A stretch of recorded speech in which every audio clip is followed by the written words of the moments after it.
कर्ज जाल नीति में एक बार फिर श्रीलंका फंसता हुआ दिखाई दे रहा है। दरअसल श्रीलंका ने चीन से 50 करोड़ डॉलर का कर्ज लिया है, वो भी ये जानते हुए कि आज नहीं तो कल चीन फिर उसे अपने कर्ज जाल में फंसा लेगा, क्योंकि इससे पहले चीन ने श्रीलंका के हम्बनटोटा बंदरगाह को अपने गिरफ्त में ले रखा है। कोल पावर प्लांट सड़क निर्माण में चीन ने 36,480 करोड़ रुपए का निवेश किया था, जो 2016 में बढ़कर 45,600 करोड़ हो गया था, जिसे श्रीलंका नहीं चुका सका और मजबूरन उसे अपने हम्बनटोटा बंदरगाह को चीन को 99 साल के लिए लीज पर देना पड़ा। विशेषज्ञों के अनुसार श्रीलंका को ये कर्ज ऐसे समय दिया गया जब देश का विदेशी मुद्रा भंडार मार्च 2021 में घटकर 4.05 अरब डॉलर तक आ गया। यह मुद्रा भंडार 2008-9 के मुद्रा संकट के बाद सबसे कम था।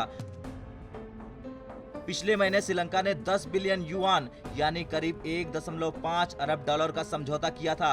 आशंका तो इस बात की भी जताई जा रही है कि श्रीलंका में चीनी वित्त पोषित बुनियादी ढांचा परियोजनाएं आर्थिक रूप से व्यवहार्य नहीं है और कोलंबो को कर चुकाने में कठिनाइयों का सामना करना पड़ेगा। इस महत्वपूर्ण रूप से अहम हम्बनटोटा पोर्ट के निर्माण के लिए चीन की ओर से बड़े पैमाने पर कर्ज मुहैया कराए जाने को विशेषज्ञ बीजिंग की ऋण जाल कूटनीति का उदाहरण बता रहे हैं। श्रीलंका चीन जैसे गैर लोकतांत्रिक देश के जरिए अपना हित साधने की कोशिश कर रहा है, लेकिन हकीकत तो ये है कि वो चीन के कर्ज जाल में फंसता जा रहा है। करोड़ों डॉलर के कर्ज में डूबे श्रीलंका के लिए अब इस कर्ज के जाल से निकलना बहुत ही चुनौतीपूर्ण हो गया है।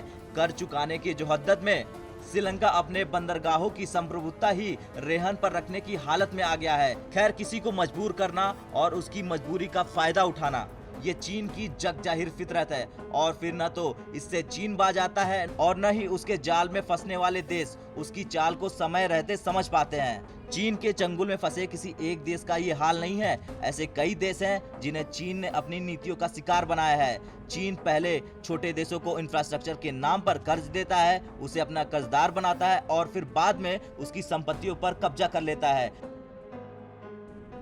चीन ने अपनी इस कर्ज जाल नीति के चलते भारत के आसपास मौजूद छोटे छोटे देशों को अपना कर्जदार बना लिया है और ऐसा करके वो एशिया का सबसे ताकतवर देश बनना चाहता है और भारत के सामने एक चुनौती पेश करना चाहता है। हालांकि उसको भी पता है और ये दुनिया को पता है कि वो इसमें कभी सफल नहीं हो सकता।